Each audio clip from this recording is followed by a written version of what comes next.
Hey, and welcome back to the Straw Hat Duo. My name's Charlie, and in today's chapter, we get to see a little bit of a kind of flashback to Wano. Yeah, we'll get into that in a little bit. So, anyways, this chapter's name is You Should Have Put It Together Sooner, and it's chapter 1077 of One Piece. Cover page story is Germa 66's Cold-Blooded Voyage, volume 32. It is titled, Wait a Second, It's All Vegapunk's Fault. And it's Judge and Caesar, I believe current day to the cover page story anyways, realizing that they were fighting because of Vegapunk. Vegapunk's what caused them all the trouble. I'm sure there's going to be more insight on that, especially coming out with the coming chapters. For now, that's pretty much all the information we have on that. Start out the story with Sentomaru talking to the citizens of Egghead. He's like, we all have to get off this island fast. The citizens are like, why? Why did you deploy the Seraphim, all that good stuff. And Sentomaru kind of goes into the story of Ohara, how it got blown to smithereens because of the research that was done there, and just gave a refresher on the Ohara incident. And about Nico Robin, how she got her bounty. And he's like, the fact that they're targeting Grandpa Punk now shows how serious they are about erasing them. And they're willing to lose the world's greatest mind over it. You know, I'll go back into that in the end of the chapter, because I have a small theory about that now that I'm thinking about it. Sentomaru's like, you know, I think whatever is going to happen is going to be monumental, even more monumental than what happened in Ohara, and Egghead will be ground zero of it. And then Sentomaru kind of looks up and thinks, what's going on, Straw Hat? What's going on? What's taking so long? That's when we jump over to Straw Hat. Luffy, Zoro, Lucci, and Kaku. They're all fighting. They're all unchained. Lucci and Kaku have been unchained by Luffy. Luffy's in Gear 4th. We weren't sure if we were going to see that again due to Gear 5th coming out.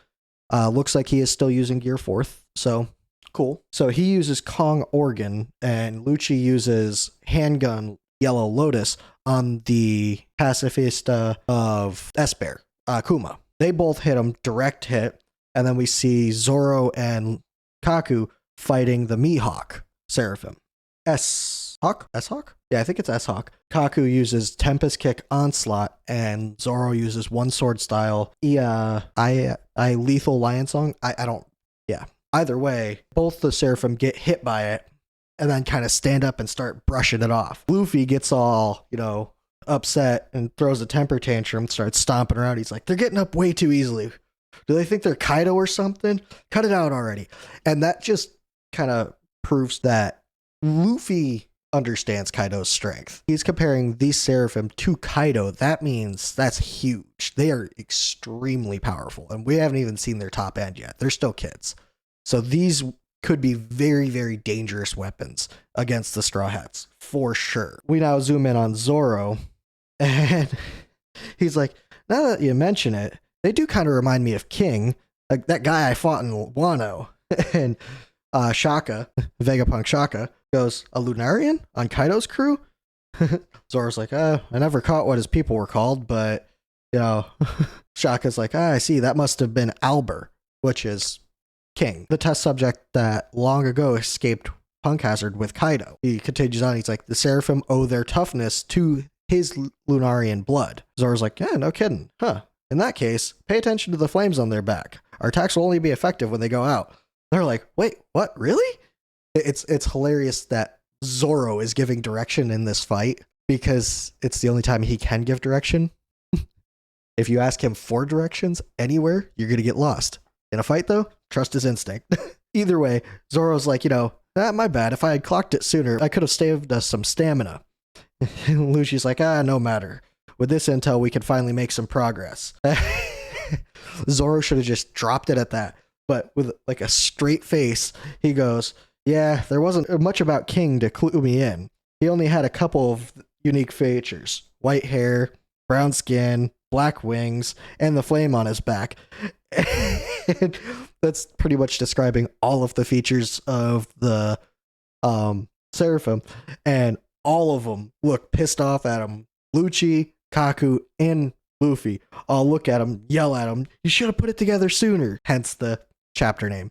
Either way, at this point, Shaka starts to walk away. I'm guessing at this point, realizing, okay, they've got it covered. They know the secret at this point. And he starts walking away, and he's like, you know, I think I may know where the Stella has gotten to, which is a little suspicious. And we'll see a little bit more on that later. I have some suspicions about that as well. Mihawk Seraphim tries to attack. Zoro blocks it. They start to face off. At this point, we cut to the third floor where Nami and her crew are fighting the Jinbei Seraphim.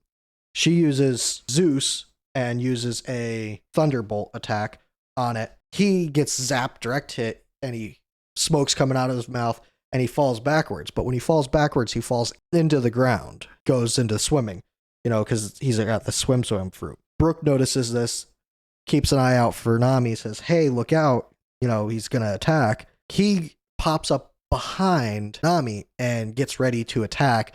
Sanji, from out of nowhere, goes, oh, if I ruled a country, my decrees would be simple.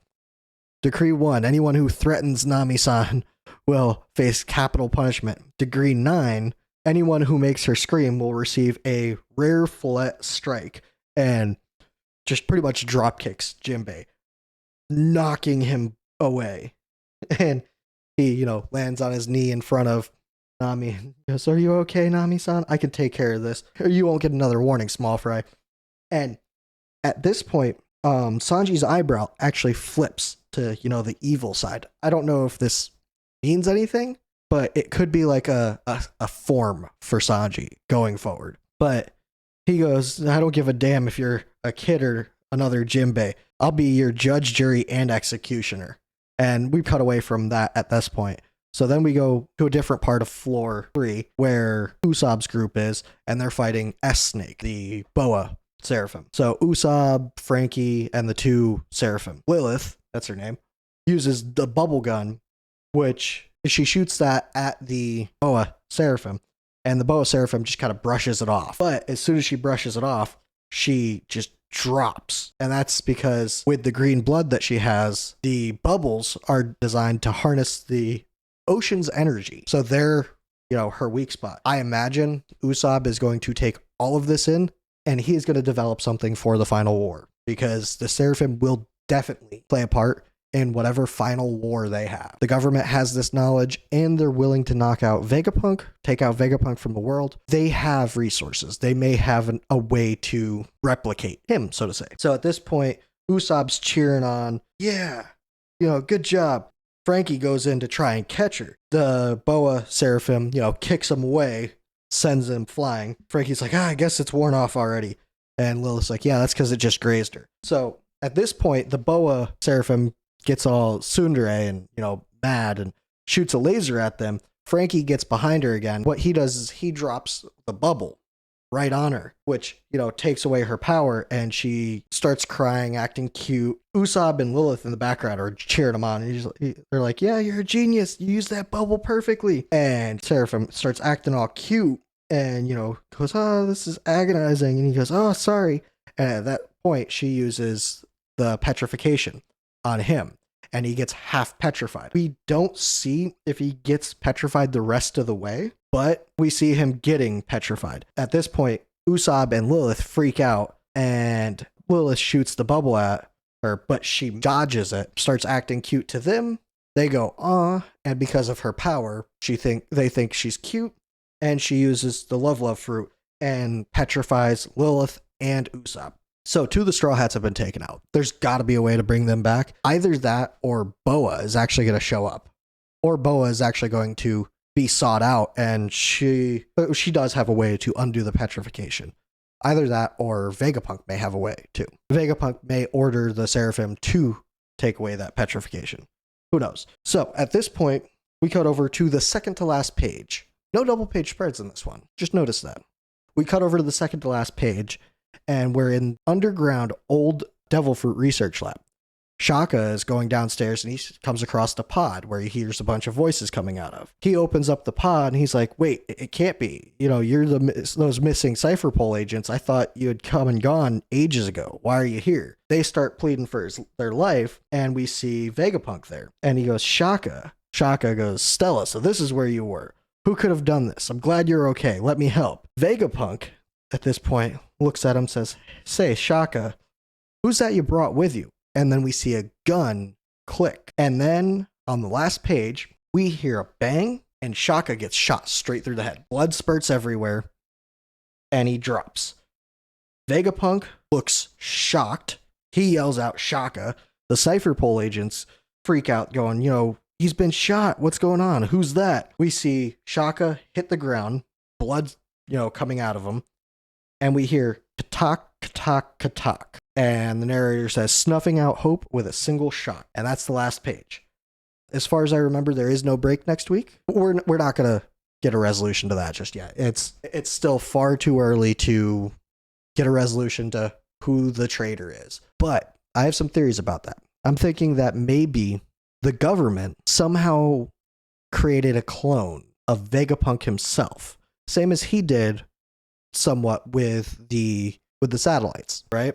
There's a possibility that they got a full copy of him, didn't split him into 6, and that's who's doing this. That would explain why the Seraphim are listening to that Vegapunk, because he's a copy of the original rather than a partial copy of the original. And that would explain why there's so much known about the area and why all that's happening. That's one of my thoughts.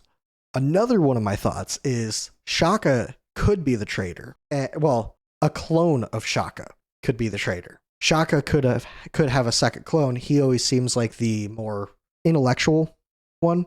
So it could very well be that he made a clone of himself and it went rogue. Or the original made the copy so that the copy was somewhat naive, so to say, and was more trusting. So that's one thing that could be going on. It could be a copy of Shaka, which is why we saw Shaka get, shot here. It would be kind of a loss without a loss. And Oda loves doing stuff like that. We've just gotten to start liking Shaka. What's the best way to, engage his character more? Well, it turns out he was just a copy, and this is the real Shaka, which is still a clone of Vegapunk, but the real Shaka, and he's more intellectually sinister. So that's my thought on that. Those are two of my theories on that. It could be a vast number of other things. Who knows? We'll see. I imagine it'll probably be another month or two before we figure anything out with this. So yeah, let me know what you guys thought of this chapter. We should be back next week with the next chapter, and I hope to see you there. Bye.